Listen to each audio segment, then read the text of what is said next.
Қазір таңда Қытай қазақтарға өте актуальны болып жатыр. Жалпы Гуанчжоуға келіп жатқан қазақтар өте көп. Және де Гуанчжоуға келген кезде қаланың ішінде осындай керемет көңіл көтеретін картинг бар.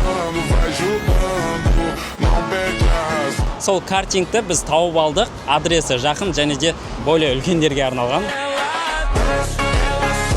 4 адамға 27 мың теңге шықты, 392 юань. 50 км сағат деген ол өте жылдам. Картингтен алдын арнайы бөлмеге кіргізіп, толықтай ережемен таныстырады екен. Арнайы адам бізге осындай документтер беріп, қол қойғызып жатыр ғой, примерно.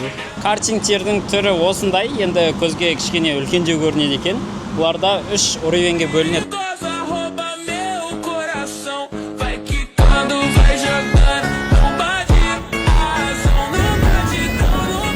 Біз жай жүретінне міндік негізі. Жай жүретіннің өзі 8 минутта қол дірілдеп қалды. Если біз средний немесе одан мықтыны алатын болсақ, вообще тема. Картингтар өте жылдам жүреді.